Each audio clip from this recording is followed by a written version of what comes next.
That's happening over the course of this day to determine the strength and the power of the storms that came through. This, by all accounts, was a tornado, but until they make that determination, we're not going to know the power of that storm. Was it an EF2, EF3, potentially an EF4? We'll wait for their deliberations on that throughout the course of this day. In Lake Village, Indiana, Justin Michaels, the Weather Channel. All right, Tim, I found this picture. So for the end of the show here, we got 2 minutes. What say you? Mm-hmm. That thing looks fake to me. I'm going to zoom in a little bit on this. This is supposedly from Kankakee, Illinois. It's supposed to be 8 inches in diameter. And I've seen it on multiple pages. I don't see a name attached to it. I don't see a specific location. I was just talking to Jeb. I said, if that thing fell near you, there would be a crater. There would be a hole in a roof or a hole in a car. The fact that there aren't pictures of that as well tells me this. And also look at it. It looks like ice cubes stuck together. It looks like something that in the summer my ice maker gets jammed up and I have to pry it out of there. It does kind of look like that, and the same thing happens to me in my fridge. I'm not so sure because 8 inches, I believe, would basically be like a world record for hail. Yes. If it were to happen. Now, at the same time, though, you know, Mr. Capucci, Matthew out there, he's one of these storm chasers. He was out there yesterday. I'll pop him up, and boy, is he excited. He's always excited. Yeah. But he got himself about a 5 to 6 inch hailstone over that way, and this was in a similar area. So there's big stuff out there. I'm not sure about the 8-incher. Yeah. And, you know, I trust him. He's a good storm chaser for sure. Yeah. But it looks a little different than the picture you were showing. Yeah, so that I believe Matthew there, because that's actually what big hail looks like. Notice how cloudy it is, because hail forms when you get either a piece of grapple or a small piece of ice and it gets layered. And so it's very cloudy. The problem with the one on the left, it's just too clear. It looks like clear ice, and hail is not clear. It's going to be cloudy in nature. And also notice how even though it's not perfectly round, it's got more of an oval shape, and those spikes sticking out, that's typically when we see large hail. It's got those spikes coming out of it. The thing that we see there, I don't see that. There's too many smooth edges, and then it just looks fishy to me. I'm not buying it. But I do believe the 5 to 6 Maybe we'll inches. have Matthew on the show to talk about it. Yeah. Oh, he would Pretty love interesting. it. He's a little excited. We only have a half hour, Matthew. It doesn't take much. Yeah, right. No, we definitely got to do that at some point. Well, thanks again, everybody, for joining us. We're out of time. I'm sure we'll debate this, and Weather Twitter will have a field day with this. So we'll talk about it later. Oh, yeah. Stay tuned. More WCNC Plus coming up.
Hey folks, thanks for being with us for Live Impact News. I'm Vanessa Rufus. We'll be together from 7 to 9 tonight, taking a look at some of our live breaking feeds around the area and also extended coverage, more in-depth dives into topics you probably heard as headlines on the news. We did want to bring you here an address that we were waiting for earlier this afternoon in our 3 to 4 p.m. window, if you will. The president was visiting northern Kentucky and Cincinnati area and was expected to make some remarks, and we have those remarks for you right now. We can tell you some of the context surrounding this visit. It sounds like there is some touting of companies that are investing more to bring manufacturing and basically bulk up production for their facilities right here in the United States. So we have the president now addressing folks who have gathered at Thermo Fisher Scientific in northern Kentucky. Let's listen in. And like the people of Kentucky, you do it with skill and precision and pride, using equipment stamped with those beautiful words, made in the USA. Do you remember? Made in the USA. We're putting it all over the place. And we're making more and more things in the USA, more than we ever had. More people are working today in the USA than at any time in the history of our country. And by the way, do we have a great military?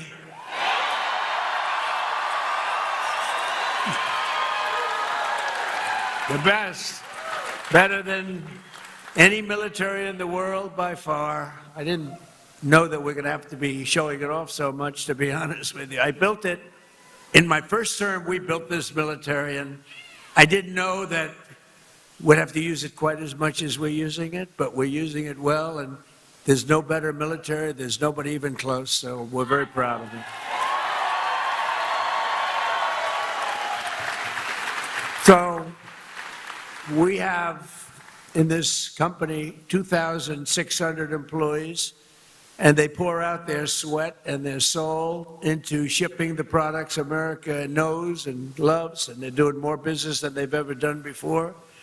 And thanks to the record-setting tax cuts that we passed in the great, big, beautiful bill, biggest tax cuts in the history of our country, tax cuts. You know, as I grew up, I'd watch politicians, and I'd always hear that, we're going to cut your taxes, cut your taxes. This is the first group of opponents. It's the first group, the Democrats. They're always saying, we're going to raise your taxes. Historically, a politician has to. Ideally, you're going to follow through. But you have to say, we're cutting taxes. They say, we're going to raise that. They were going to give you, if they won, Kamala and Joe, Sleepy Joe. But they were going to raise your taxes more than any. It was the biggest tax increase in the history of our country. And I kept saying, are they really saying this? I don't know. What do I know about politics? I haven't been doing it that long.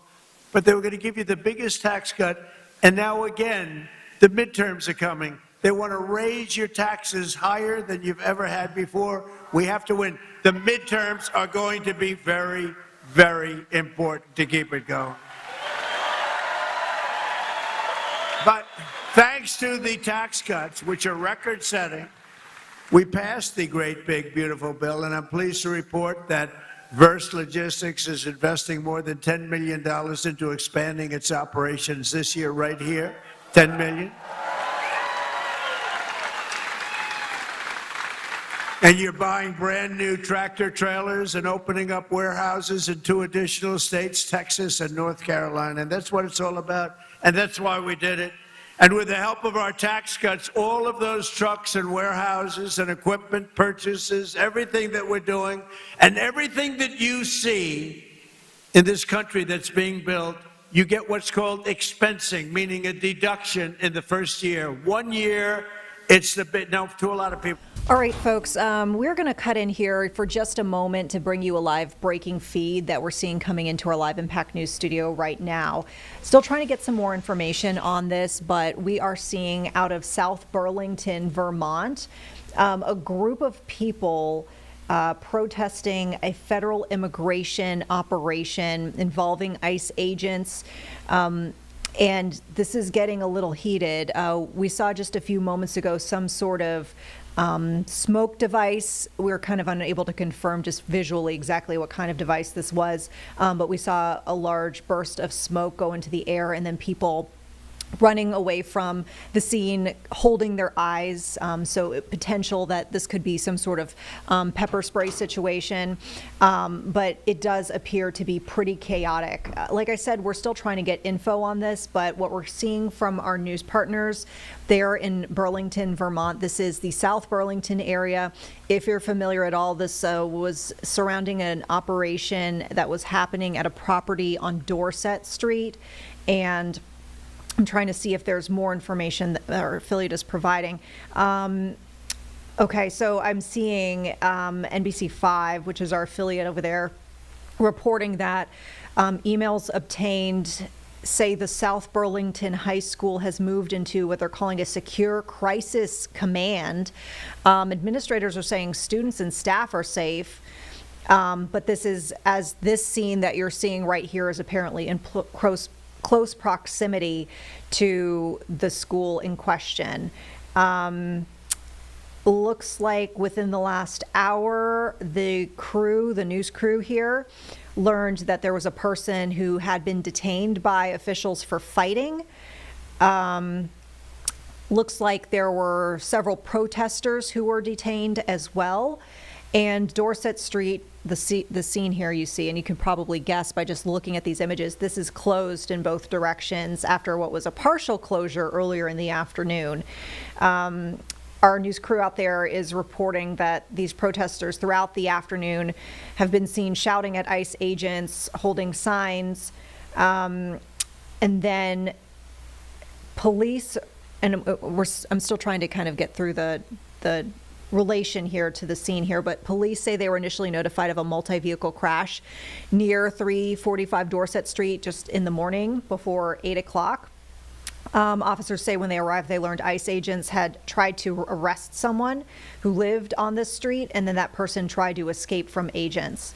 They say, once again, this is police, South Burlington Police. As that person was trying to get away, they crashed into several ICE vehicles as well as another vehicle. And then the person got out of the car and ran away. And then that's when ICE agents reportedly surrounded a building that they thought the person was inside. And then advocacy groups for immigrants came to the scene, and they started bearing witness to what was going on. This group in specific, I'll tell you, is called Migrant Justice, the one that responded to the scene, told reporters that a guardian and a child were able to safely leave this apartment in question, but they did not get any further information from federal agents on scene. So there you have it. We're going to watch this feed. Obviously, it's looking a little shaky right now. I don't know if it's a signal or if the crew is just trying to, separate as much as possible from that scene, and the camera is getting a little funny, but we'll watch this. And in the meantime, we'll take a break here. I think we'll come back in 2 minutes. If we get better images from South Burlington, we'll return here to this scene. Otherwise, we will go back to the president speaking in Northern Kentucky today about production moving back to the United States. So we'll see you in 2.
All right, folks, welcome back to Live Impact News. We've been following this breaking feed coming into our newsroom from South Burlington, Vermont, where we've been seeing a very hectic scene in the middle of the street. And it's all centered around ICE operations that took place, it sounds like as early as 8 o'clock this morning, which apparently drew protesters and drew advocacy groups who say that they were there to kind of witness the operations.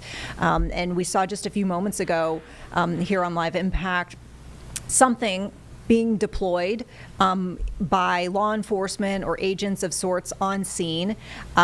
Obviously, we're not specifically able to deduce what that chemical might have been, but we did see a lot of smoke coming from this device and then protesters trying to back away from that part of the scene.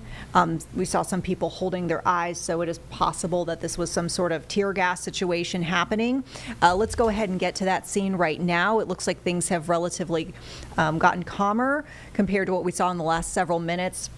We told you that our news partners over there in Vermont are reporting that this is on South Burlington's Dorset Street, and this kind of all sparked, like we said, around 8 o'clock this morning. We apologize too for the shot. I know it's moving around. This is a live unedited feed that is coming to us. There's a camera crew obviously there on scene reporting on it, and that camera person has been moving around quite a bit, and sometimes the shot has been a little bit dicey, if you will. But we appreciate you bearing with us as we try to get some more information here. Just before 8 a.m., as we mentioned, there was some sort of crash as police were saying there was an ICE operation targeting one person who lived on that street, and that person apparently tried to get away from agents, ended up crashing into ICE vehicles on scene as well as another vehicle, and the person inevitably ended up getting out of the car and running away. But like we said, a lot of community members ended up coming to the scene. As we said, there was an advocacy group called Migrant Justice that arrived to say that, you know, they were there to look at, you know, everyone's safety, that it was being insured, and they told our news partners there in Vermont that they were able to confirm that a guardian and a child were able to get out of that apartment building, but not a lot of additional information has been given since. The other interesting element to this is from what we understand, rather close to a school. And apparently at one point, South Burlington High School moved into, I don't want to say some sort of lockdown, but they call it Secure Crisis Command. They say students and staff were safe, but it changed the status of operations there at the school for quite a bit. So there you can see the gathering still taking place. Folks are out there with signs. We'll keep an eye on this, and we'll keep you updated as we learn more. If we start to see a reporter, even better, that will give us a few more details directly there from the scene. Before we sent you over to Vermont, though, we were listening into an address from President Trump just this afternoon in northern Kentucky. He's been in that area today as part of a touting of companies that are bringing more production and investments to ensure facilities here in the United States are basically getting beefed up. Let's go ahead and rejoin that address where we left off just a few moments ago.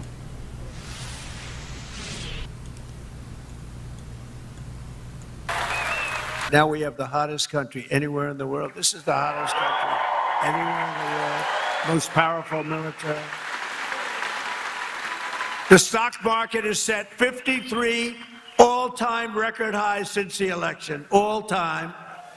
And the typical American's 401k is up by almost $35,000 since I took office.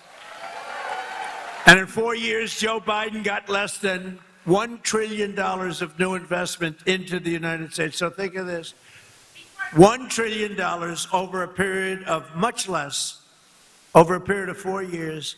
We got $18 trillion, and Jake Paul knows what that means. $18 trillion in 11 months, because they haven't calculated the 12 months.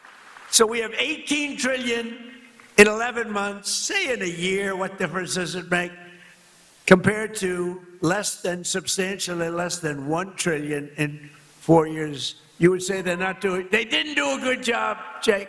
I didn't ask Jake who he voted for, but I don't think it was Kamala. I don't think so. I think your whole reputation would be shot if you said, oh, I voted for Kamala. That would be the end of your whole career, Jack. But here in the heartland of America, you're already seeing the results of what we've done. I just came from Thermo Fisher Scientific in Reading, Ohio, right across the way. The great American company that's investing $2 billion in domestic manufacturing, all because of what we've done with the tariffs and with the deductions and all of the other things that we've done. Ford Motor Company, and by the way, we have more jobs in terms of construction. We're building more factories now in this country than at any time in the history of our country. More factories are being built. And Ford Motor Company, a good old staple, has announced a $2 billion assembly plant in Louisville, Kentucky, which will support more than 2,200 Kentucky jobs. And I was with Ford the other day. I was in Detroit, and Bill Ford, the head of it, he had an advantage over everybody else in getting the job, but that's okay. He was born Ford, but he was showing me a plant that was built in like 1914, very old, one of the biggest plants in the country, but one of the oldest. And they were getting ready to shut it down a year and a half ago. And then he heard Trump was running, and he sort of said, let's wait. So they were getting ready to shut it down. It was on minimal time.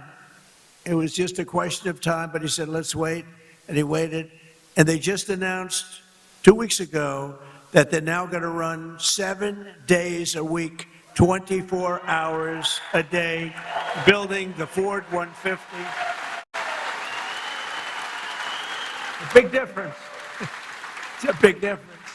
That's a big difference. You shut it down or you run 24 hours a day. And they're doing a good job. Apple, a great company, $2.5 billion to manufacture 100% of the glass for iPhones and Apple Watches right here in Kentucky factories, all being made in Kentucky. And Apple's spending $650 billion on new plants all over the United States. Think of that. Who the hell else could have done this? Nobody else. Nobody else. I say it kiddingly, but I'm actually not kidding. Nobody else could have. He's done a good job, Tim Cook, but $650 billion, think of it. And just 2 days ago, GE Aerospace, they're doing phenomenally, announced a $1 billion investment in American manufacturing, including $115 million right across the river in the Queen City, Cincinnati. I love Cincinnati. So jobs, factories, and new investments are pouring in as they do. We have added 70,000 new construction jobs in just a short period of time, including 8,000 brand new construction jobs in Kentucky. Okay? Kentucky. I love the way a real Kentuckian pronounces it, but if I do it, but I love Kentucky. More Americans are working today than any time in history, and that number is going to be, wait till you see the numbers by the end of the year. We did an excursion. You know what an excursion is? We had to take a little trip to get rid of some evil, very evil people. It should have been done. For 47 years, they've been killing our people.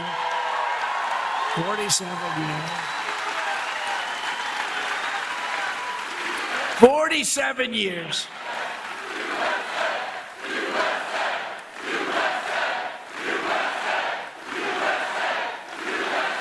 And I can only say this. They were all prepared. They're very strong. You know, they're going to try and take over the whole Middle East. They were going to knock out Israel. They don't know what the hell hit them, right? They don't know what hit them. They got hit by the American military. They don't know. They say, what the hell is happening? They didn't expect anything like this. To bring down energy costs for American workers and families and businesses like this one, we ended the Green New scam. You know the scam? Greatest scam in American history. Well, maybe the election results of the second election were I would say what was the greater scam, the Green News scam or the 2020 rigged election? I would say the 2020. I think the election. I think the election, but what difference? But the main thing is, we said get out and vote. We're going to do it again, and we're going to make it too big to rig, and that's what we did. We got the highest vote in history. We didn't need that big. We made it too big to rig. We terminated the insane electric vehicle mandate where you were mandated, and I like electric cars. I think they're great. I like Elon. I said, Elon, look, not everybody wants an electric car. And I like him, and it's a great product, everything, but they have to have, we ended the mandate. We ended the mandate. Now you can have gasoline, you can have hybrid, you can have whatever the hell you want, you can have electric. They wanted you to buy an electric car by 2030. Assured in the state of Vermont that we have a fair and impartial policing policy and that our state troopers have policies against everything I saw here today. Senator, you're in the State House. What can be done about this? Are you going to be taking any action based on what happened here today? I've asked that Corporal Birmingham be brought into the State House tomorrow to answer for the state police's behavior. My phone is dead from taking video, so I don't know yet if I have confirmation that that'll happen, but I will continue to do that work overnight to try and hold people to account tomorrow. And we do have S-208 and S-209. S-208 is a prohibition on law enforcement operating in Vermont from being masked and from not identifying themselves as law enforcement and who they are. And S-209 would prohibit civil arrest in sensitive locations. We also passed out of Senate Education yesterday S-227, which would protect schools. It's very similar to the policy in Winooski, but it's a mandate for all schools to implement policies against immigration action. Unfortunately, because of the supremacy clause, there's not a lot that we can do. But what we can do is show up for mutual aid and show up for rapid response and make donations to Migrant Justice, to the Vermont Asylum Assistance Project, to all of the organizations that are providing legal support to people who are being unjustly detained. And we have to stand together as a community. Thank you so much. Yeah, appreciate the time. Thank you so much. Thank you for being here. Thank you. Of course.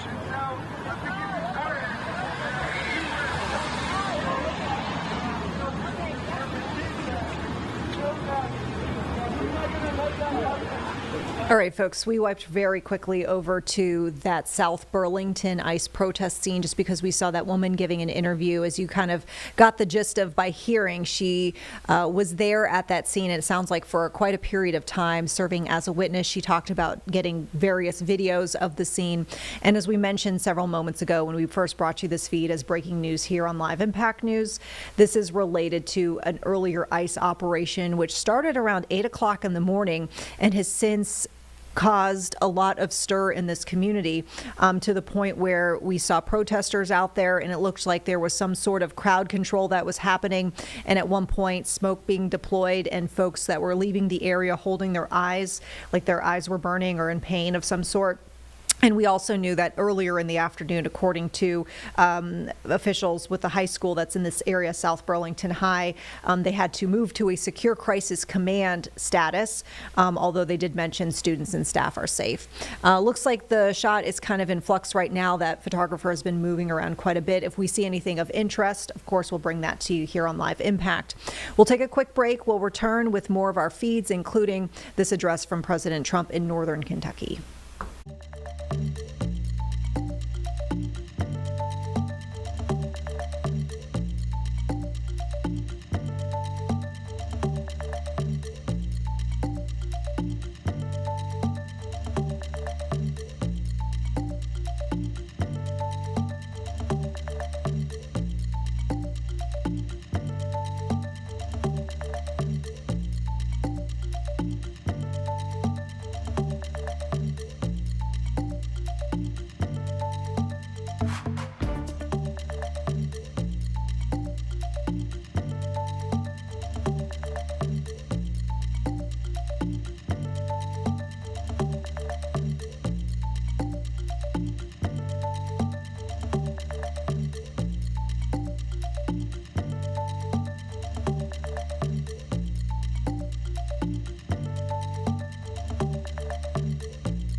All right, folks, back here in the Live Impact News studio, we'll turn back to this address from just this afternoon with President Trump visiting the northern Kentucky and Cincinnati, Ohio area. Various messaging that we're seeing, but we mentioned before some of the context here for the visit is related to businesses that are investing in more of these within the U.S. facilities, so manufacturing and building up industrial. We also heard him talking about midterm messaging too and economics. So with that, we'll revisit here the president's address right where we left off. And they say electric charging plant 150 miles up the road. That's a bad feeling. And we massively increased production of American oil, natural gas, and clean, beautiful Kentucky coal. And we're not allowed in the Trump administration, we're not allowed to use the word coal without preceding it with two words, clean, beautiful. We say clean, beautiful coal. And we had Doug Burgum the other day, Secretary of the Interior, who's great, and Chris Wright, Secretary of Energy. And they were giving a long speech on coal. And I tried to stop them. I was in the audience. They kept saying, clean, beautiful coal, clean, beautiful coal, clean, beautiful. And after about like 40 times, I said, wait a minute, just say coal. It's too much. It's too much. But it's clean, beautiful coal, and it's back, and it's roaring back. You know, it's interesting. China uses a lot of coal. China's very smart. They use coal. What they don't use much of, if at all, are windmills. So they make all the windmills, and they sell that garbage to us. Round and round it goes, keeps losing money. Every time it goes around, it loses $25. That's a lot, you know. And kills a lot of birds. Kills them all. You know, if you shoot a beautiful bald eagle, they put you in jail for 5 years. Windmills kill them by the thousands. Okay, figure that one out. Last year, I took action to save 74 coal power plants from crushing restrictions and regulations that were putting them out of business, that would have forced them to shut down, including 4 plants we saved right here in Kentucky, and some of the people that work at those plants are here with us now. It's very powerful, and it is now with modern equipment, clean, beautiful, but it's a very powerful fuel. It's very powerful. And if it wasn't, China and some of these other big behemoths would not be using it. They use it because it's powerful, very, very powerful. The wind, you know, you're watching television and you want to watch, and your beautiful wife, our First Lady, says, I'm sorry, darling, you can't watch tonight. The wind has gone down and we have... But I want to watch myself on television. I want to watch myself debate. He says, I'm sorry, darling, we have absolutely no energy. There's no wind tonight. What a scam. That's a pretty big scam. That's one of the top. I say that's a top 5. It's about 5 that are real beauties. I also announced a lease agreement for $1.5 billion of private sector uranium enrichment facility in Paducah. Paducah. And as we take decisive action to stop the threat posed by the terrorist regime in Iran with Operation Epic Fury.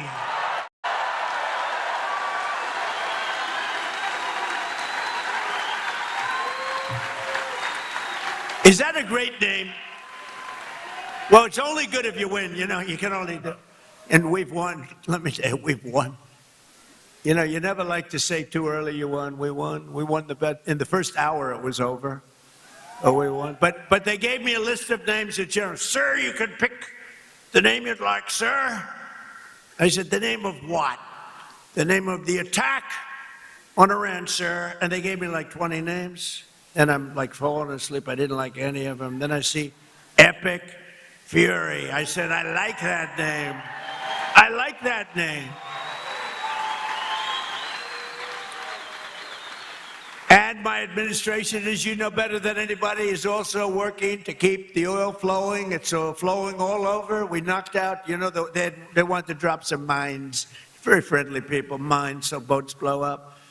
And we knocked out every hour I have to change because they knock them out so fast. I've never seen anything. Think of it. They knocked out 54 ships in 2 days, and they're real ships. In fact, I got angry at my people. I said, are they any good? Yeah, they're warships. I said, why the hell did we kill them? Why didn't we just capture them and use them in our Navy? They said they wouldn't have qualified for that. But I got a little upset with my people. I said, why do we have to knock them? And actually, one of my generals said, sir, it's a lot more fun doing it this way. But we knocked out 58 naval ships.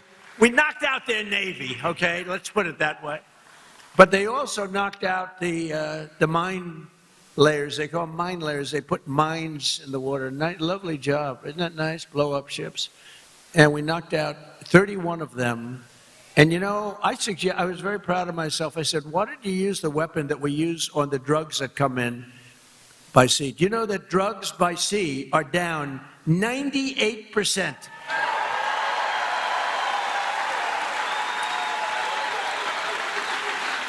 And I said, that's a hell of a weapon. And they said, well, give it a shot. It worked very well. We've knocked out, I think, 28 or 29, all of them, almost all of them. They'll all be gone. By the time I'm finished speaking, they'll be gone. These people work very fast. But I'm pleased to report that earlier today, the International Energy Agency agreed to coordinate the release of a record 400 million barrels of oil from various national petroleum reserves around the world, which will substantially reduce the oil prices as we end this threat to America and this threat to the world. We don't want to leave early, do we, huh? We got to finish the job, right? Over the past 11 days, our military has virtually destroyed Iran. Tough country. Their air force is gone. Totally gone. That took the better part of about 3 hours. They no longer have radar. They don't have anti-aircraft equipment. They don't have anything. Their missiles are down 90%. Their drones are down 85%. We're blowing up the factories where they're made left and right. And frankly, nobody has ever seen anything like it. Nobody's ever seen anything like what you're witnessing now, and that can include the original killing of Soleimani and al-Baghdadi, two of the worst killers in the world that I did, as well as Operation Midnight Hammer, where we totally obliterated Iran's nuclear potential. We obliterated it. They don't have nuclear potential. And then after Midnight Hammer, and then we left, we figured that'll be the end of them for a while. But they started again. That's why we got to finish it, right? We don't want to go back every 2 years. And that's because, there'll be some day when you don't have me as president. You'll have, perhaps you'll have a weak, pathetic person like we've had in the past, mostly all. Like Barack Hussein Obama, who signed one of the worst deals ever with Iran, where they were going to give up everything. Remember when he filled up a 757 with billions of dollars of cash and sent it to Iran? Billions. People forget that. That's when I realized the presidency is very powerful. When you could put over $1 billion in an airplane and fly it over and give it to a foreign country that's your enemy. How stupid was that? But that deal, the Iran nuclear deal, gave them the right to have a nuclear weapon as of 3 years ago. If I didn't terminate that deal, I terminated it very quickly. If I didn't terminate that deal, they would have had nuclear weapons, and this world would right now be a different place, much different place. Believe me. And then Biden, he came along. He had no clue. He didn't know what the hell he was doing. But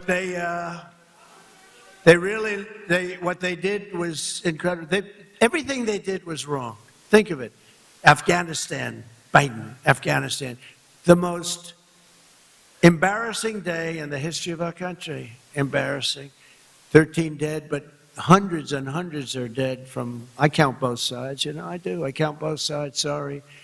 But hundreds and hundreds of people dead. And folks, we'll return here to this address from President Trump in northern Kentucky on a visit right now. We're going to take a break, and then we'll be back once again to catch the rest of this speech.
And welcome back to Live Impact News. We will return to wrap up this address with President Trump, who is on a visit today in the northern Kentucky area and also Cincinnati, Ohio area.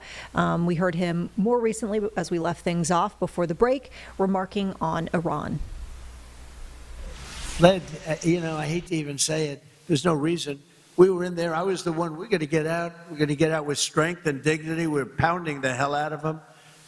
They didn't like Donald Trump, the Taliban. They would do anything I asked them to do. You know that. And this guy comes in, left all the equipment behind. I said, every piece of equipment will be taken out with us.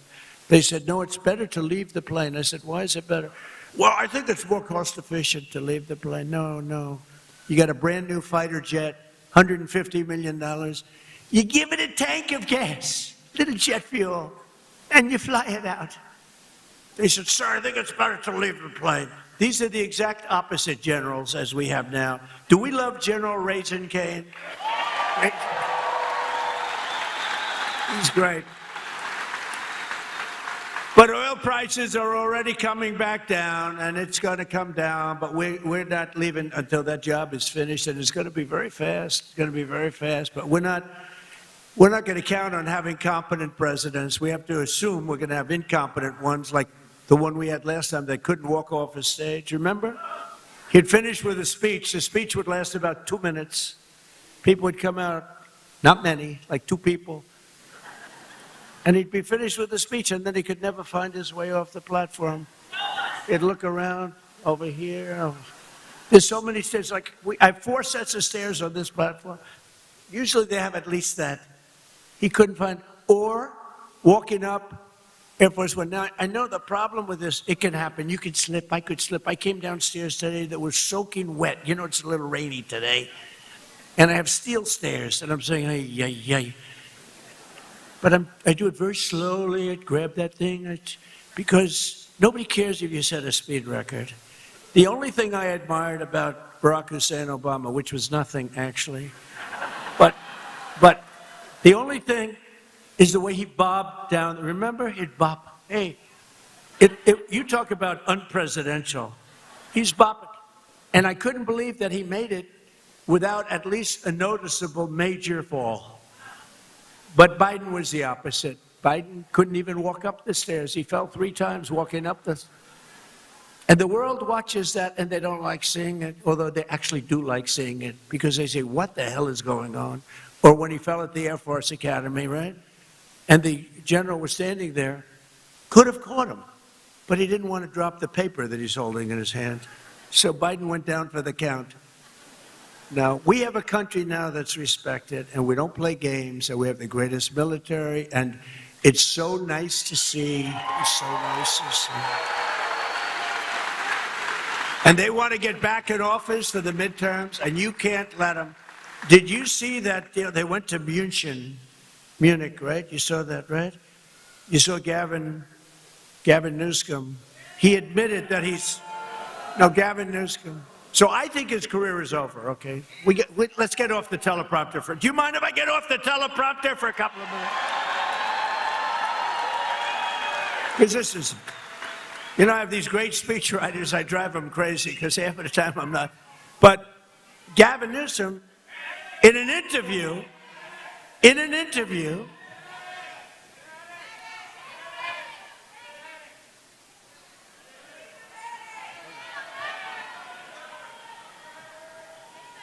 you have a doctor in the house, please? Doctor?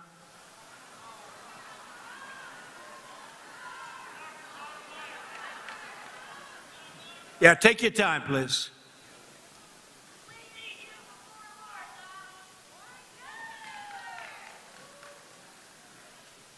Take your time.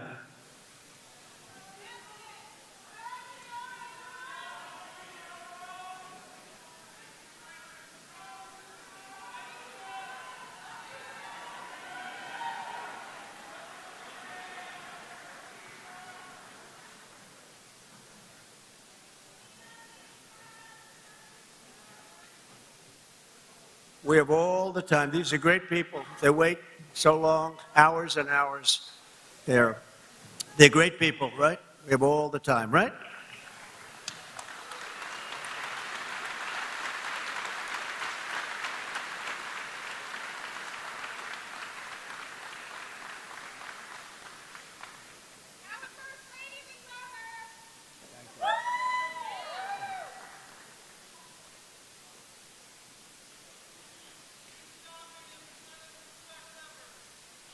Thank you.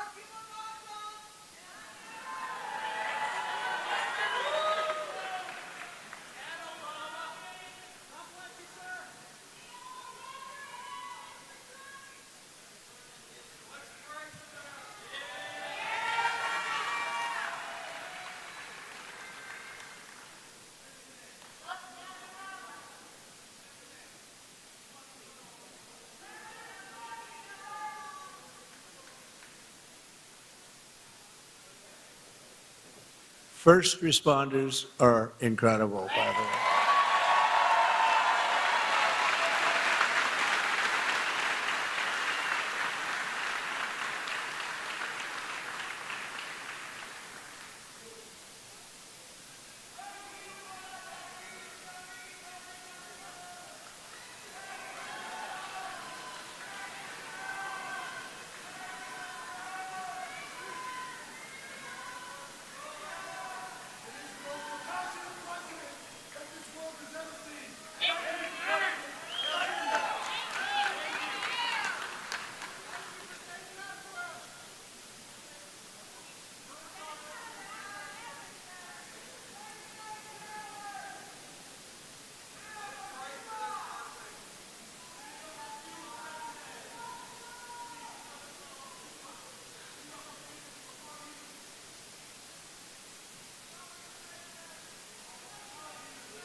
Let's.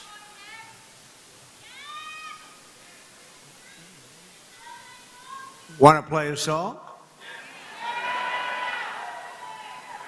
Do you think the people backstage are listening to me? How about Ave Maria. Well, because is going to be okay. How about putting it in right now, Ave Maria, if they are listening. Ave Maria by Pavarotti. Huh?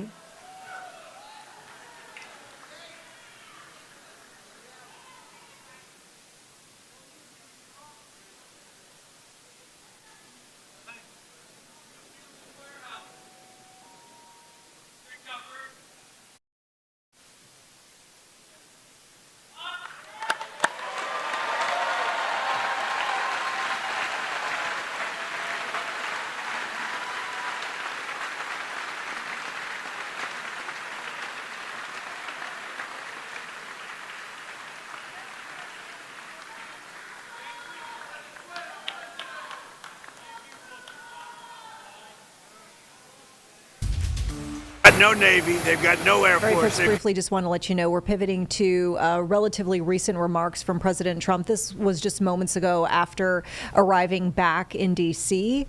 Following that visit to Kentucky. Let's listen in. The straits are in great shape. We've knocked out all of their boats. They have some missiles, but not very many. I think we're in very good shape. The main thing is we have to win this. They win it quickly, but win it. And there are many people, I'm just watching some of the news, most people say it's already been won. It's just a question of when. When do we stop? We don't want to let it regrow, and ideally would like to see somebody in there that knows what they're doing. In other words, they can build a country. Now, one other thing, we can hit sections of Tehran and other places that if you do it, it'll be almost impossible for them to rebuild their country. And we don't want that. But we can hit electric, we could take apart their electric capacity within 1 hour, and it would take them 25 years to rebuild it. So ideally, we're not going to be doing that. Thank you very much, everybody. Thanks for the question. Is your timeline still 4 weeks? Mr. President, timeline still 4 weeks? So very brief remarks from the president once again after completing that trip today to northern Kentucky and Cincinnati, taking just a couple of questions from reporters. You heard he did not answer the last question that one of the reporters shouted at him as he was turning away to go back to his motorcade, but essentially that question sounded like a question about the timing of this conflict in Iran, where we heard the reporter say, do we think the timing is still 4 weeks? So we'll keep you updated as we get more information on that front. We will, of course, take a quick break, back in 2 minutes to return with more from the president's visit to northern Kentucky.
Folks, welcome back to Live Impact News. I'm Vanessa Rufus. We'll continue on with the president's earlier address from northern Kentucky as he was on a visit, making various remarks in the sense of touching on multiple topics. But the primary purpose of the visit to that Hebron, Kentucky area was to, in part, tout the further investing of companies into infrastructure and manufacturing capabilities here in the United States.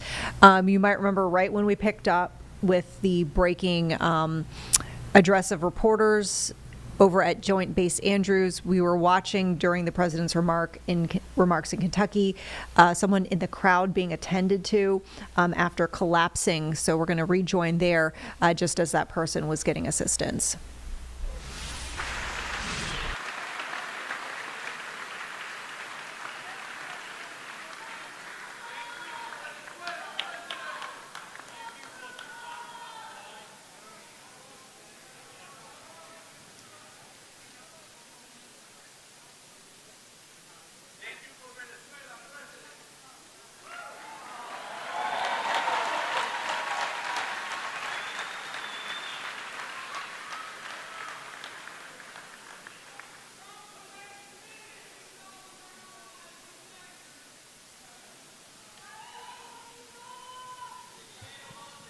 Take your time, Doctor.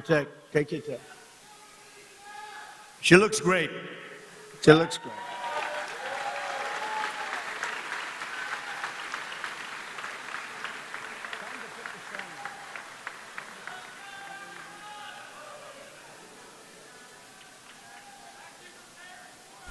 By the way, folks who are watching here, that is Dr. Oz, who is attending to that woman there in the crowd. You can see him there with the suit and tie and holding that woman's hand and leading her out of that crowded space.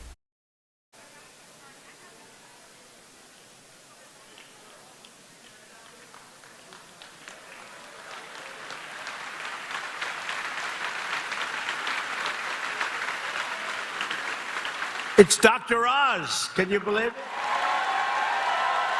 Dr. Oz. Wow. He's a good doctor. Thank you, Oz.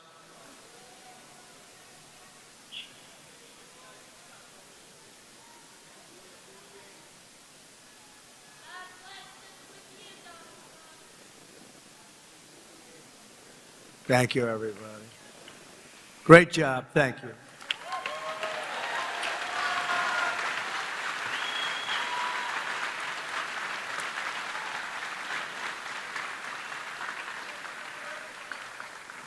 Well, thank you very much. We're talking about Gavin Newsom. Doesn't seem like a very good subject right now. It made that young lady not feel so good. Anyway, he admitted he has mental problems, that he's not a smart person, that he is a mental lack of ability. He's unable to read a speech. He can't read. And all of the other things he said he has a lot of mental problems. And I was attacked by a reporter that said, well, what's wrong with that? I said, nothing's wrong with it. But I don't want the President of the United States to have a cognitive deficiency. Okay. Right? And when he admitted this, I said, I think he just lost the Democrat nomination. What do I know? But you know what? I'm for everybody, but you know, when it comes to president, you got to be sharp. You got to be sharp as hell. One of the greatest victories we have achieved for hardworking Americans with the help of our great Republican majorities in Congress is no tax on tips, no tax on Social Security, and as I told you before, no tax on overtime, which affects you. 800,000 Kentucky seniors. And every Democrat voted against it. So remember, and they'll terminate it. If they take power, they'll terminate it. 800,000 Kentucky. So you have, think of that, you have no tax on Social Security, 800,000 seniors, and they will end it. We got to win the midterms. We also made interest on auto loans tax deductible. First time that's ever happened, but I did put a little proviso. The car has to be made in America for you to get it. Our tax cuts are projected to raise incomes in the Commonwealth by $5,400, boost household take-home pay for you by nearly $10,000, and protect more than 84,000 Kentucky jobs at a minimum. And some of the jobs we're creating or protecting are right here at Verse Logistics. So let me call up your outstanding CEO, Paul. Come on up real fast, Paul. Come on. Paul Verse. Come on up here, Paul. Let's go. Do it fast, Paul. They don't want to hear from you.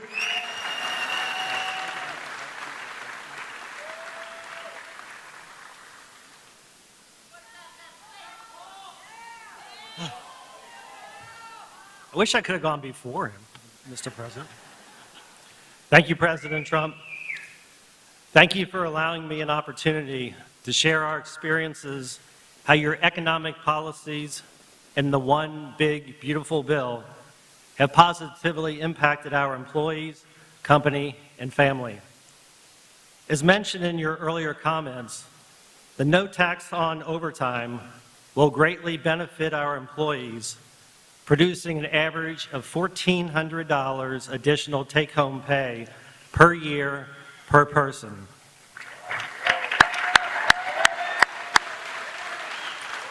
With this amazing benefit, the savings they will realize can be used to take a family vacation, provide further education for their children, pay bills, or make a down payment on a house or car. Our family and companies have a mission of giving back to our communities. The savings from the lower tax rates and permanently full expensing of equipment will allow us to invest back in our local communities of supporting nonprofit organizations and providing educational scholarship money for students attending local high schools and colleges. Many of our Verse family owners and members who are with us today understands how vital the extension of the estate tax credit exemption is for the continuity and succession planning of our great family business. Our sweat and equity are tied to this building, many others, and our business. Without this extension, it is possible our thriving business would one day need to be sold to pay family estate taxes. President Trump, this is all possible because of your vision to make America great again.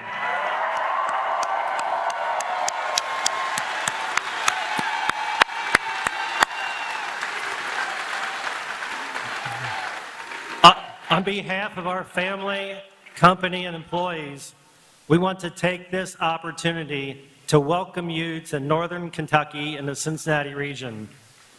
You are in the heart of Kentucky, home of bluegrass, faster horses, and the best damn bourbon in the world.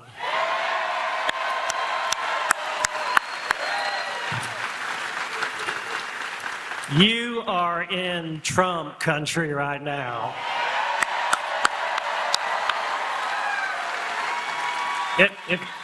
Wrapping this up, if we can just take a pause, and I'm going to say a quick little prayer for President Trump, if I could. May God bless and keep you healthy and safe. And may God bless our beloved United States of America and everything it stands for. Thank you, President Trump.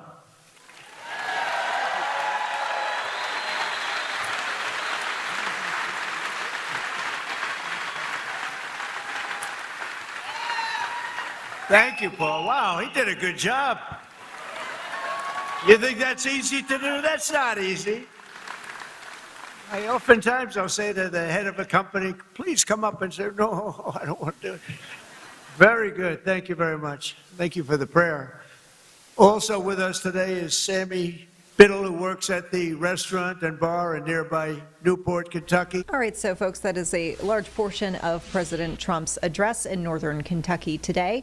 We'll take a quick break here on Live Impact. We'll be back in 2 minutes with some of your other headlines from around the area, including here in the Charlotte area.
All right, welcome back to Live Impact News. We are turning now to some local headlines. We're seeing, amid a tough financial period for a lot of local farmers, some support coming in.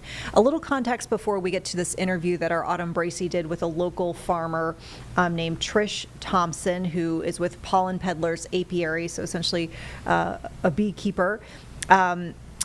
This is something that we're seeing that is pretty concerning. So there's an American Farm Bureau Federation report that shows farm bankruptcies are increasing nationwide. And in fact, for a second year in a row, there are family farms filing for Chapter 12 bankruptcy, going up. Filings reaching 315 across the country just last year, which is a 46% increase from the year before.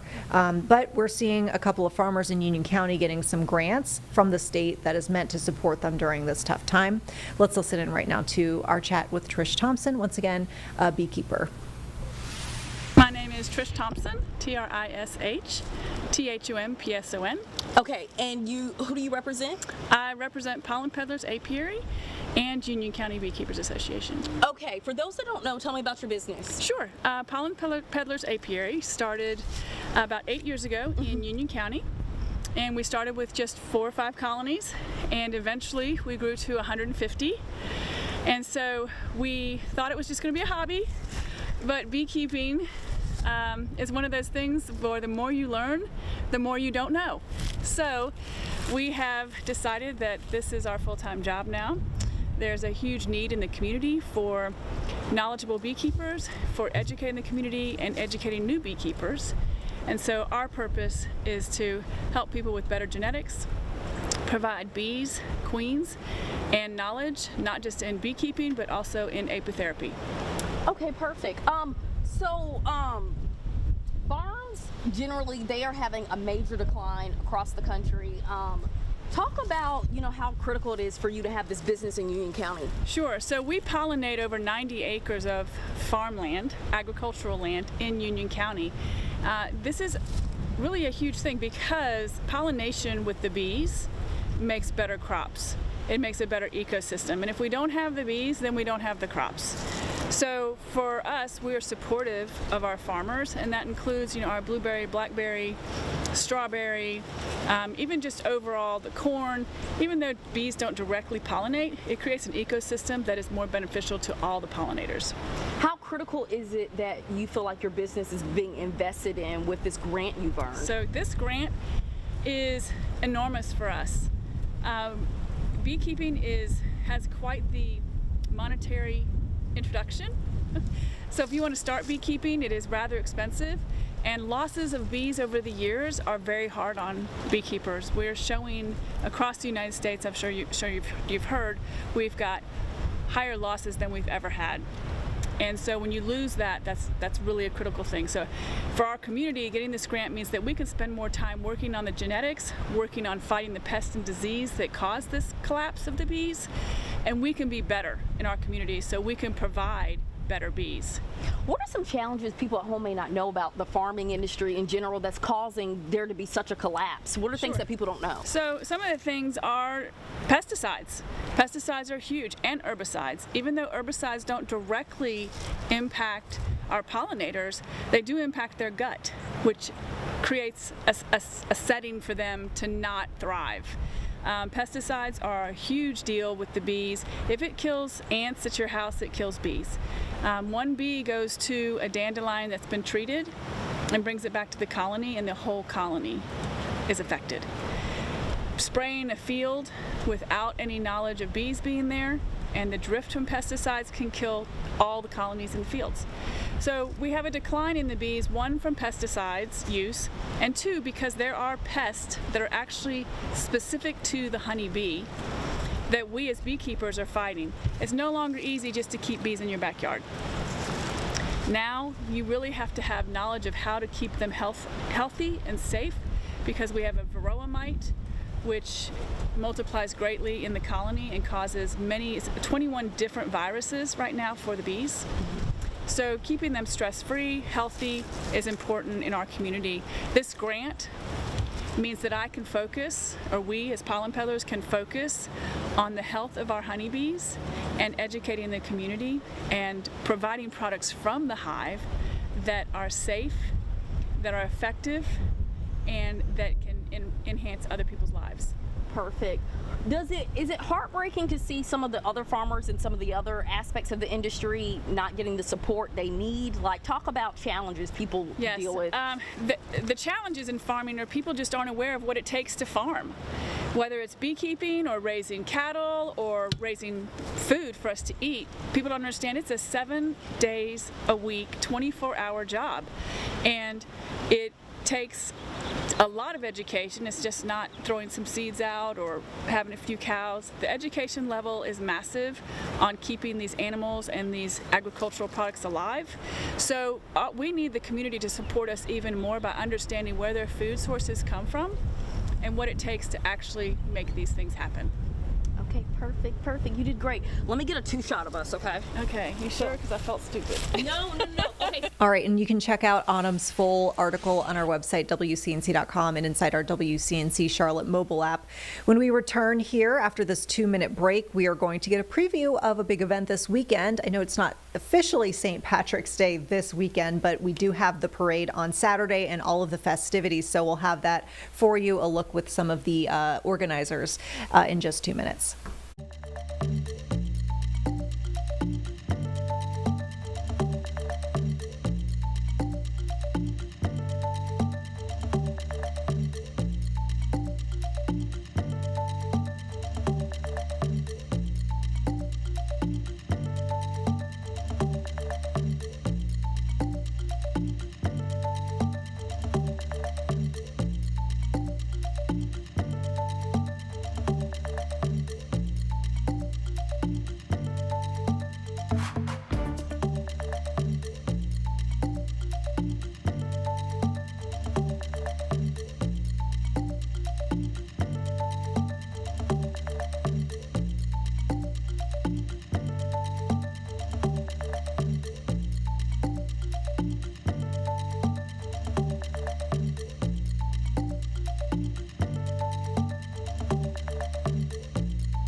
Hi, folks. Welcome back. We are looking ahead to this Saturday, which is going to be a big, busy day for the city of Charlotte. We've got the St. Patrick's Day Parade coming back.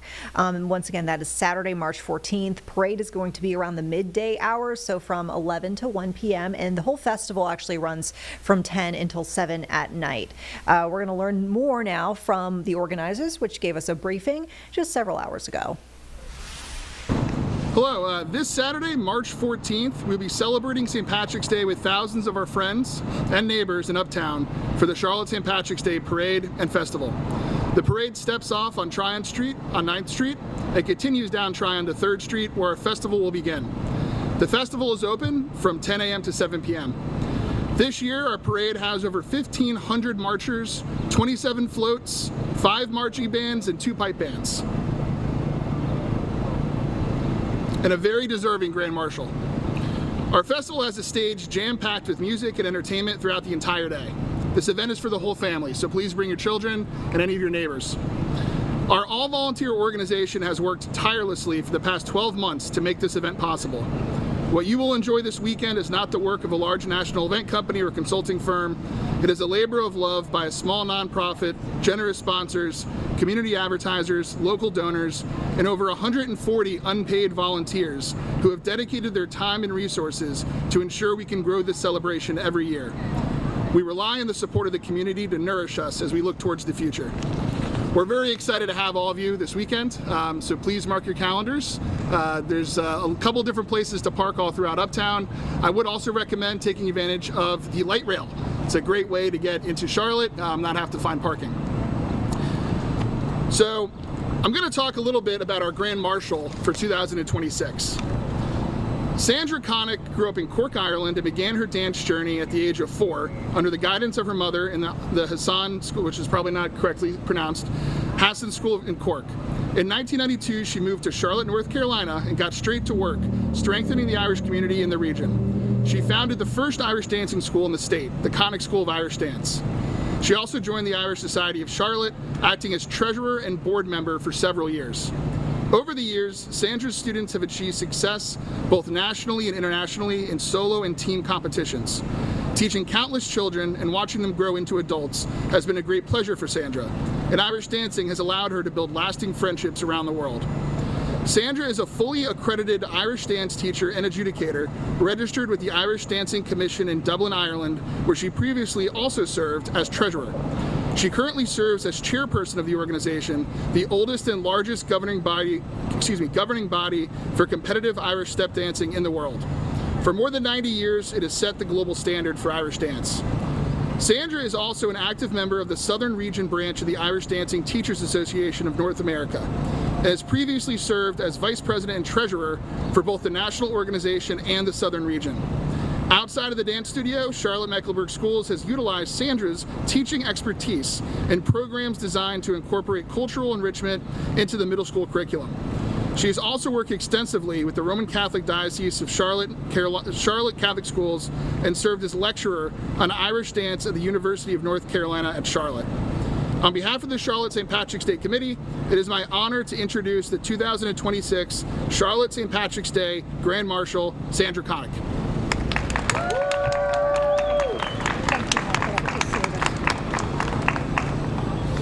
Good morning, everybody. I'm very proud to be here. I am very honored to be chosen as the Grand Marshal, and I've been here in Charlotte since the very original parade. Almost, this is our 30th year now, so I'm very excited. And my dancers, originally Rinkin a Heron, which is the Gaelic for Gents of Ireland, and now we're called the Connick School, and we have participated and performed at every parade. So you have my bio. I have an extensive background, but I love that I'm Irish. I love sharing my culture with everybody, and I'm very proud to be here. And there's a wonderful Irish community in Charlotte, and also Irish people are always very welcoming and very friendly, and you don't have to be Irish to celebrate St. Patrick's Day. So we look forward to having everybody. Thank you very much.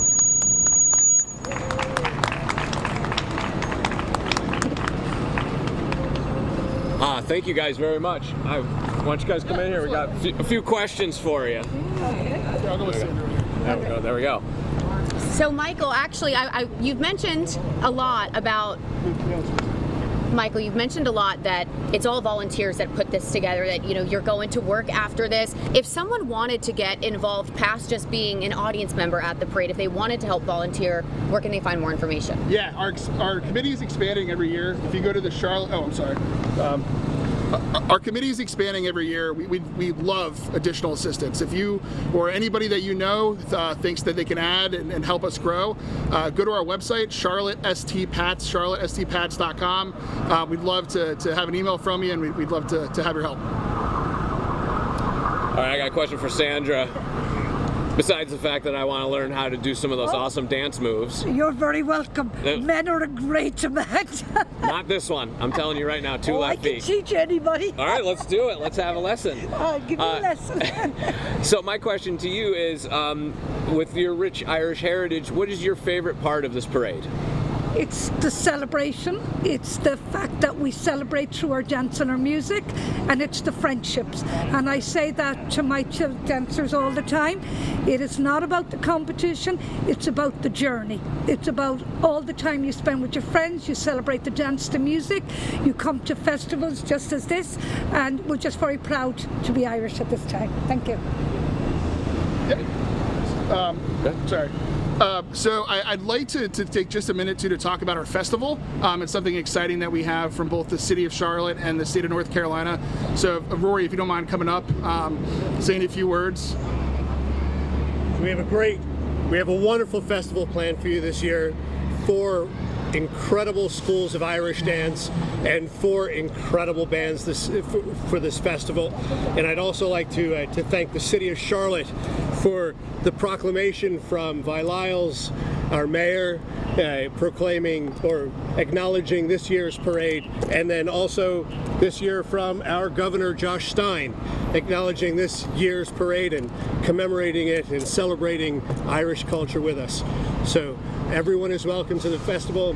We're going to have a wonderful time. The weather's going to be great. Look forward to seeing you all there. All right, and of course, we will see more coverage here on WCNC Plus leading up to the parade and from the event itself on Saturday. We'll take another break here. We'll be back with the latest on the weather impact front. Right now, as we speak, there are tornado watches in effect for various states, including Texas and Louisiana, Kentucky, Indiana. Specifically, Indiana is what we're going to pick up with, though, because these watches are coming just hours after there were deadly storms that ripped through the Midwest. So we're going to get an update from officials in Indiana regarding those.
Folks, welcome back here to Live Impact News. As we mentioned on the weather impact front, we still see severe weather alerts out across multiple states at this hour.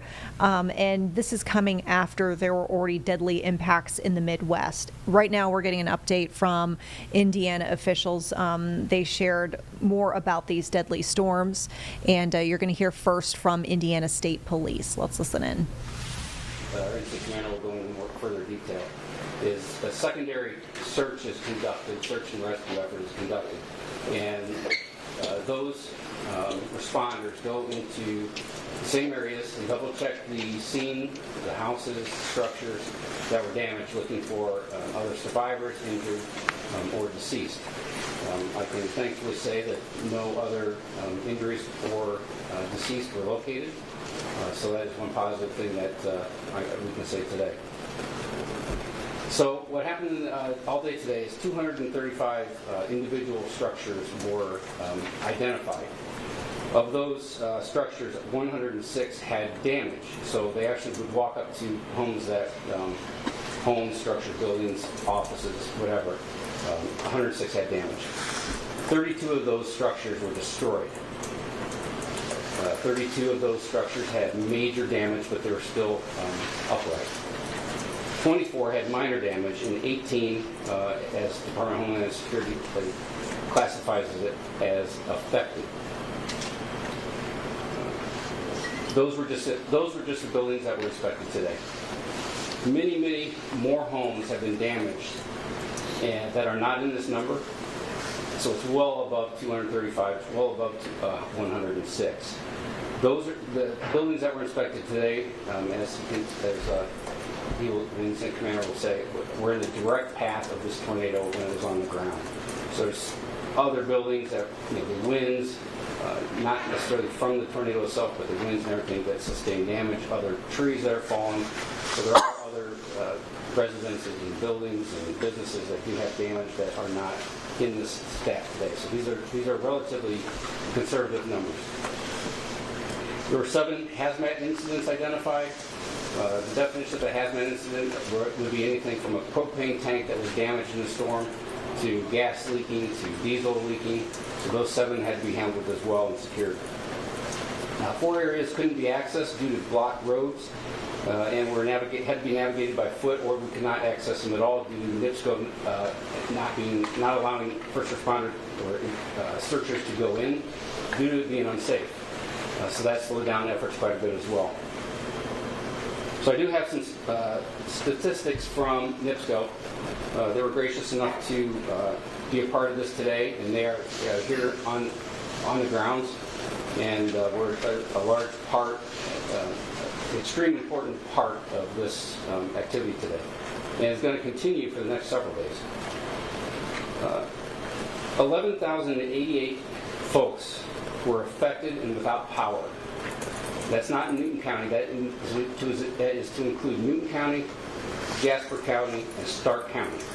And that was at the peak point of this storm. So that was 11,088 folks who were without power. That was reduced down to 3,041 currently, and that's in those 3 counties combined. Right now in Newton County, in actually Lake Village, there's 1,244 folks that are without power. There are 130 poles, utility poles, that need to be replaced. NIPSCO has asked me also to ask folks to avoid any power line you see on the ground.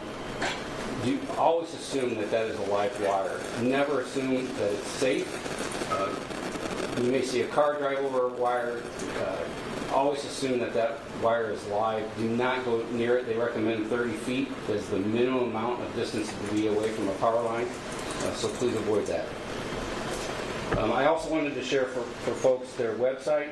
If you go to their website, nipsco.com, they've asked folks if you go to that website, you can go there. There's a yellow banner across the top of their website. If you click on that banner, that will take you to the outages, and you can see in your community how many folks are without power, and they also have updates. The next update is going to be at 5 o'clock Central Standard Time, and they will be doing an update on their current outages, what their plan is, and additional information there. So with that, I will introduce our incident commander, and he will introduce himself. So good afternoon. My name is Pascal Arns, and as Sergeant said, I am the incident commander for this event. And I'm attached to what they call an incident management assistance team, which is through the Indiana Department of Homeland Security. And our team is activated by the state EOC, and we specialize in managing large-scale incidents such as this one. So I'm going to provide a brief overview of some of the actions that we took today. First, I'd like to thank the first responders and all the agencies that we've had the opportunity to work with last night and today. We arrived early this morning on the ground and were briefed with lots of information, and we were very thankful for that. These agencies and others, they worked tirelessly throughout the night. They conducted searches, mitigating emergencies, responding to 911 calls. And I'm going to name a few, and I know I'm going to miss some, and so I apologize up front because there's just so many here. It's unbelievable. But I'll start with the Lake Village Fire Department, Newton County Sheriff's Department, the Indiana State Police, Indiana Department of Transportation, the Indiana Task Force 1, the Newton County Highway Department, Department of Natural Resources, the Indiana Department of Corrections, NITSCO. Like I said, these are just to name a few. I've seen so many I can't even keep track. But our priorities and objectives today were, as the day went on, we conducted many different things, but for the day we primarily had 3 objectives that we wanted to get conquered. So those, like the sergeant said, to conduct secondary searches to ensure that all the residents were accounted for.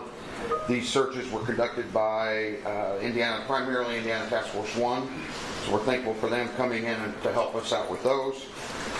Clearing of the roadways and debris, that was done primarily with a task force between the Indiana Department of Correction, NDOT, and losing my train of thought, the DNR with Sawyers, and also other law enforcement agencies to help with traffic control while they did those things, and obviously restoring power to those who were affected and did not have power. We made great progress on those objectives today, and we will continue to work through those tomorrow to get even more completed. Most of the major roadways have been cleared. NITSCO has restored power to many of the residents and businesses already, and thankfully we can say that because of our secondary searches, everyone was accounted for. So I just want to again say I appreciate the cooperation of the residents and the businesses and all the agencies for their continued patience as we move through this to get back to some type of normalcy, and we will be here for as long as it takes to help in any way that we can to do that. Again, thank you. Sheriff Cothran, we will continue to increase patrols throughout the night, as we will the next several days and through the duration of this entire event.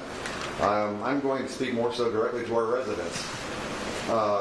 Before they start doing the cleanup efforts, we highly recommend that you verify with their insurance company what documentation they need, photographs, if they need to come on site before those cleanup efforts have been completed.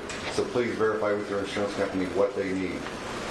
Secondly, unfortunately, we've already been made aware of some contractor scams that started as early as 2:30 this morning. Newton County does have a contractor registration program. If you are a contractor that wants to be involved and help, you need to call 888-663-9866. Follow the prompts that will get you to the building department. They'll provide you the information needed for you to become a registered contractor. For our residents, do not feel pressured by somebody that wants a cash deposit or doesn't want to go away until you commit to something with them. Call us. We will come and take care of that. If they are not a registered contractor, they need to go until they become registered. We should probably in the next 45 minutes, we're going to try to do another release that will be done with the fire department and the county commissioners that will specifically address some resource management, volunteers, and what to do from there. That's going to be more localized, and that'll be a posting on our Newton County Sheriff Facebook page.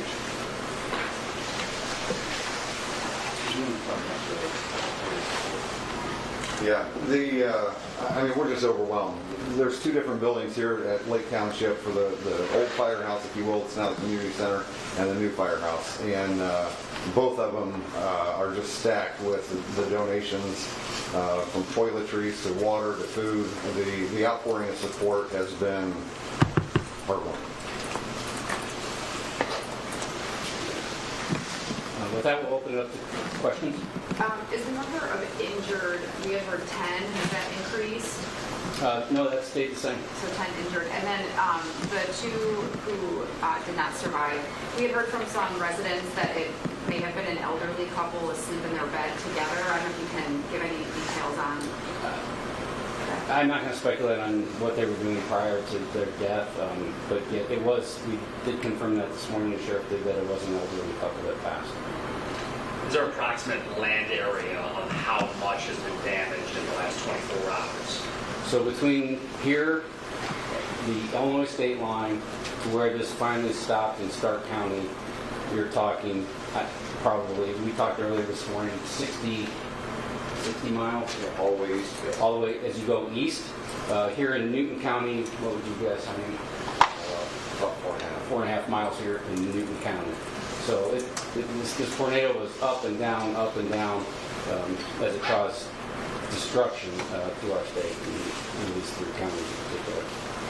Do you know, last night, is there a tornado siren warning system in this area? One woman said she didn't hear a siren going off and she thought it was supposed to be tested earlier in the day, possibly. I don't know if that's accurate, but do you know the status of just any sirens that did or did not go off? Yeah, so we've been made aware of that rumor that's been going around on social media. That's something that's going to be looked into in an after-action review.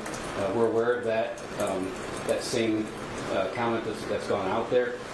I can't speak to that. I was not here. I can't tell you if I didn't hear it, I wasn't here. But that has been brought to the incident commander's attention. The sheriff has been made aware of that as well. And that's something that they're going to be following up on to find out for sure if that happened or not. And I don't think I'm speaking out of turn for the sheriff. I'm sure he'll let the community know what that finding is. But Sheriff, there is some sort of system. Yeah, there's an early warning system. It was scheduled to be tested yesterday, but they canceled the scheduled testing because of the incoming severe weather. As far as did the siren sound or not in this particular area, right now we're going to look into that. We've had as many people tell us that they did hear it, as many people said that they didn't. So that's something that we're going to have to research. Did the emergency alert system send notifications to people's phones? I was in dispatch at the time, and everybody's phone there went off. And I can speak for that. I reside in Jasper County, and my phone was going off literally nonstop. And it just was literally, you'd clear it off your phone and come right back. Clear it off your phone, come right back. It was continuous nonstop, so that was very important. And we talked about this earlier, and I think this goes without saying, I mean, it needs to be said. The National Weather Service knocked it out of the park on this. They were informing us beginning early yesterday morning that this was coming. They predicted a line, a path that this was going to take, and they were spot on. It was the only thing that they were wrong about was the timing, and they missed it by 20 minutes. It was incredible how accurate they were, and kudos go to them. I can say without a doubt they saved lives by their ability, their skill. And for that, the National Weather Service, Chicago, who deals with this area in particular, I'm thanking them. They did a job well done, and it's a pleasure to work with them and their professionalism. Their alerts and sending out notifications that we all share on our social media, I think, had a tremendous effect in warning folks that this was coming. And quite frankly, I think people heeded the warnings. I think they took cover. They sought shelter when they were instructed to, and that saved lives yesterday. I know last night we heard the Newton County Junior High was serving as a shelter for the community. Are people utilizing that, or are most people just staying with family?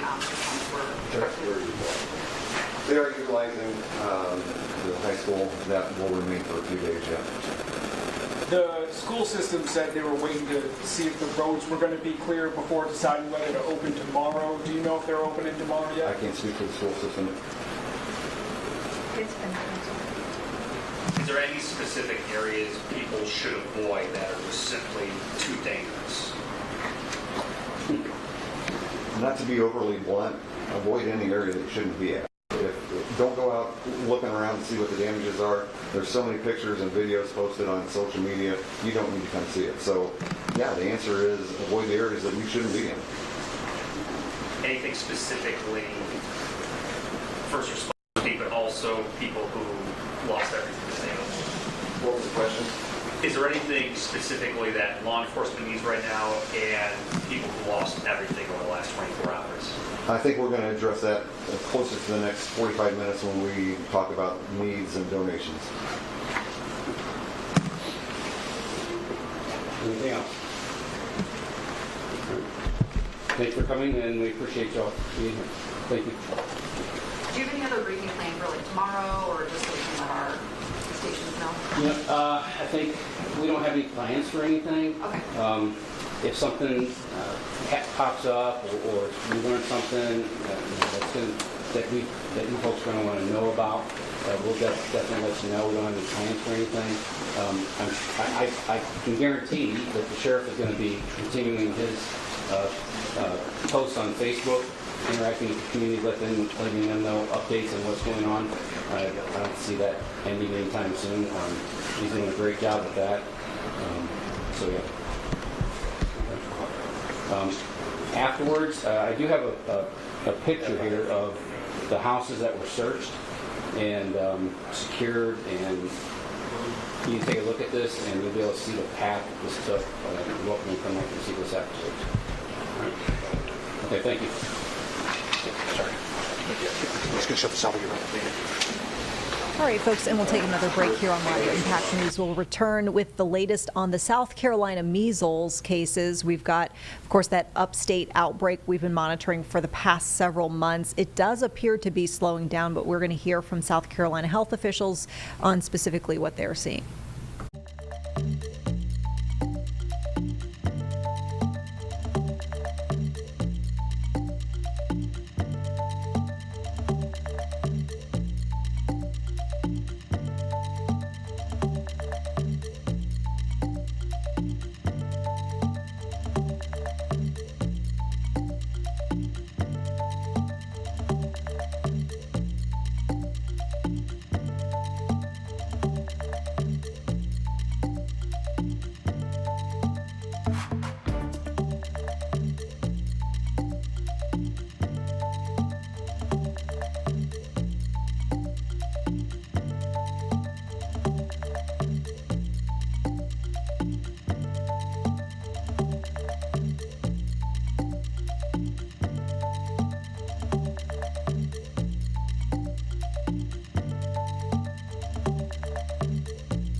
All right, folks, as promised, we want to get you an update on the South Carolina measles outbreak. As we mentioned, some of the numbers are indicating we could start to be seeing this outbreak slowing down. Health officials giving a briefing just hours ago today. Let's listen into what they had to say. Our outbreak investigation to study chains of transmission in school settings. Thank you, Dr. Bell. I don't see any other hands. Oh, actually, I do. Tom? Hi, I just want to follow up on what you said earlier about enhanced surveillance for febrile illness. How would that actually work? Because not all of these fevers are reported to DPH. Suspect measles cases are required to be reported to DPH. So if someone presents with a fever and a rash and other factors in the clinical presentation suggest measles, those are reported to us. And as measles cases decline, we hope to rule out more and more of those as being associated with measles. That's what we mean by enhanced surveillance. We make sure that providers are aware that we still need to keep a careful eye on any clinical presentations that could look like measles so that we can evaluate those, get them tested, or find out if they have epidemiologic links to known sources of exposure, and either rule them in or rule them out. Okay, thank you. And Emily?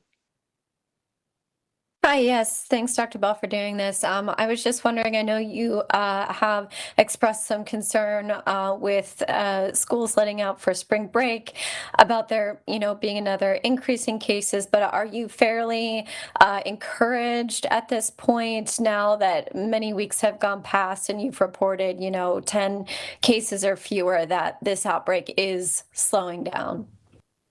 Yes, we hope that we're in a much better position than we were with the risk of exposures prior to the Christmas holidays, because we had more cases circulating in the community at that time. And I think the social events and things like that associated with the Christmas holidays, church services and things like that are actually quite different from what we will see in spring break. So we're hopeful that we won't see anything that is similar to what happened prior to the Christmas holidays and during the Christmas holidays. But nonetheless, we still have to be vigilant about preventing that potential scenario. And are you able to provide an update on vaccine uptake? I think back in January you said that was the most vaccines that you had seen, or the biggest increase you had seen in MMR vaccine uptake. Yeah, so we've been doing the month-to-month comparison for each month as compared to the same month in 2025. We provided updated information at the end of February. And so, and we also had, also showed a continued increase in uptake in Spartanburg County, in the upstate and statewide as well. And the next time that we'll be doing that analysis will be a comparison of the uptake in March of 2026 to March of 2025. Got it. Thank you very much. And Emily, if you reach out to our media mailbox, I can share those numbers with you. And that goes for anyone else interested in that data. Thank you. All right. And B? Yes, thank you. I'm here with Latino News Network. I'm wondering, Dr. Bell, if you're seeing any particular impact of this outbreak in different population groups across the state. So the outbreak has been focused in the Spartanburg County. We've had a small number of cases anywhere else in the state, and most of them have actually been linked to some exposure in Spartanburg County. So we continue to recognize that this outbreak is really focused in a small and relatively close-knit community in Spartanburg, and fortunately no significant impacts in other population groups or spread outside of Spartanburg County. Thank you. Thank you. And Allison? Sorry, problems getting the mic unmuted. Dr. Bell, can you elaborate a little bit on the kinds of contacts the department has had with schools about having a point of contact should contact tracing need to be done over the spring break? Can you share a little bit about what is the request that has been made of schools and what kind of response the department has received so far? We've requested a point of contact that would be able to give us access to information about school attendance prior to the break in spring. And we've prior to the holiday spring break. And we've been receiving steady responses from the school for those points of contact that we'll be able to reach out to should we need to get in touch with the school about, who is in attendance, to give us lists of those potential contacts. Thank you. And I'm not seeing any other hands. So with that, I think we will wrap things up. We appreciate everyone's attendance. If you have any other questions that come up later today or later. All right, and folks, we will keep you updated as we get more from health officials regarding that South Carolina measles outbreak. We do want to turn now to a very interesting health-related topic that our Jane Monreal broached today with folks regarding National Kidney Month, as we are in right now. Let's go ahead and listen into her chat with a local group, which is pushing to connect folks who need kidneys with donors. Let's listen in. March, the month of March, is National Kidney Month, and right now more than 100,000 Americans are waiting for life-saving procedures, that kidney transplant, with about 13 people dying every day because a match never came. Atul Agnihatri is the CEO of Kidneys for Communities, a nonprofit connecting donors with those in need at no cost. Atul, thank you for joining us this morning. My pleasure. Thank you for having me. And so you received a kidney transplant yourself about 10 years ago. Take us to that moment and what was life like when you were waiting? While I was waiting, I found out quite suddenly that I had a kidney failure. I was applying for some additional life insurance, and that's how I found out. And it was a miracle that I found a kidney within a few months of finding out that I had a kidney failure. And that those 2.5 months were quite dark for me because I had a young family. But I'm eternally thankful to the donor's family that made the choice to get me the kidney. I went back to my corporate life. I was working as a senior leader in a Fortune 500 company. And then after a few years, I felt that my calling was really to help other individuals in similar situation, other patients. And so I left my corporate life and decided to operate this nonprofit, Kidneys for Communities. I mean, an amazing story and journey to where you are right now and having that higher calling, Atul. So a lot of people assume that a kidney donor comes from those who are deceased, but there are living kidney donors. Talk to us about that.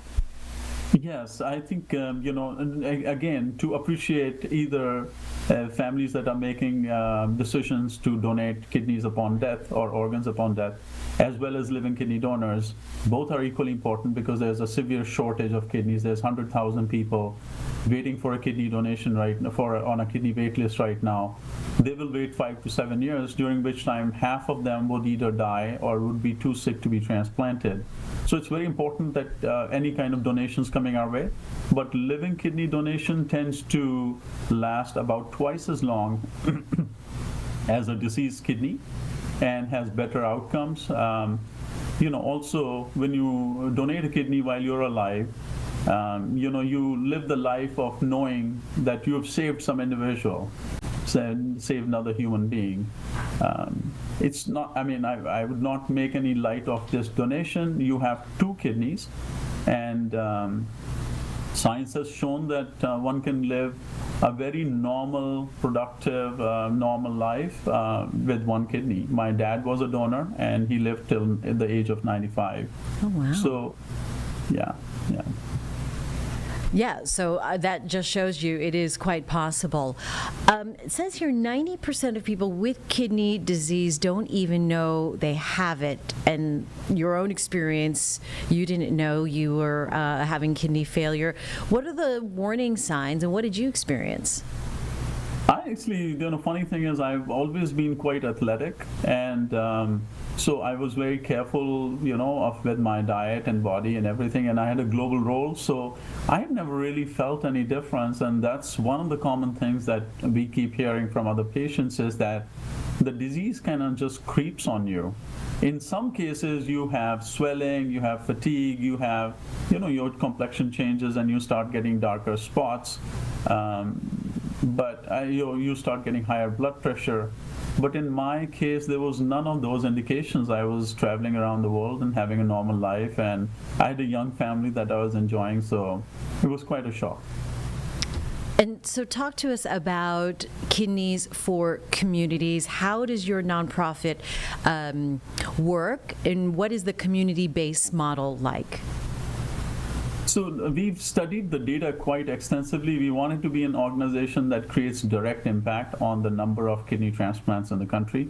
When we looked at the data, we found that 96% of the individuals that have donated a kidney either donated to a family member or someone they have an affinity or identification with. And by that, what I mean is either they were wearing the same uniform as the recipient, or they went to the same church, or had the same belief system, or maybe went to the same high school. So as we studied where this, this emotion is the highest, we found that communities is where the emotion is the highest. So we started off with our program. We support a lot of communities, but I think particularly in this month, we're highlighting our support for the first responders. There's about 10,000 of them waiting for a kidney right now. And the pediatric patients, there's about 1,000 of them needing a kidney. We work with first responder organizations all around the country, big unions on law enforcement, firefighting, and EMT side, who help us get the word out about this disease and the suffering within within this community. And we hope that as we share this information, someone's inspired and step up to donate a kidney and save a life. Wow, that is amazing. So for those who are watching us right now on WCNC Plus, what is your ask of people watching today? I think I have an ask and an assurance to go with that. The ask is that you have 2 kidneys, and science has proven that you can donate 1 kidney and live a normal, productive life. And it's not to be taken lightly. It is a major surgery, so you will be in hospital for a day or 2, and then take about a week to recover, and about a month before you can begin your normal activities. Our assurance is that, as you go through the journey, we will support you fully. We have individuals who have been in your shoes before. They are kidney donors themselves. They will guide you through this entire process.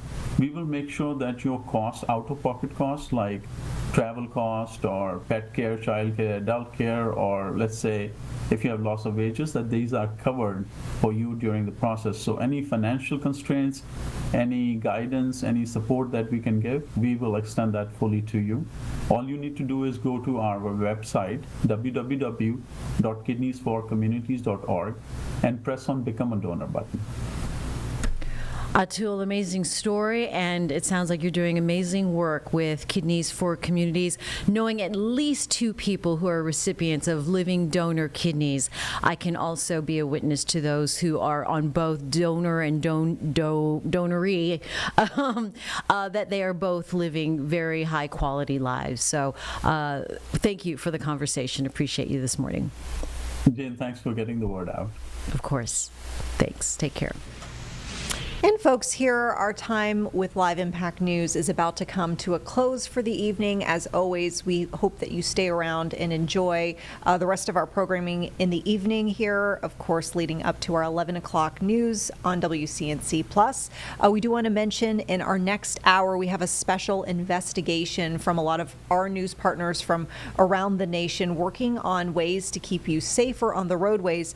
This upcoming program at 9 is called Blind Spots, Dangers on the Roads. Let's get a quick taste of what that's going to look like. You see it in these photos, hear it in their voices. This is what can happen also. Families' lives changed forever. It is a split second and everything in your world changes. But what we've uncovered, the crashes could have been avoided if the system actually worked. They don't care. If they do care, they just, I guess, turn a blind eye. So once again, that's right up after this quick break following our live impact stream wrapping up. Of course, we've got at 10 o'clock some sports for you. We've got specifically Locked on Hornets. And then, as we mentioned, the news at 11. We hope you have a very delightful evening. We thank you so much for spending time with us. And I'll see you for the news at 11. Take care, folks.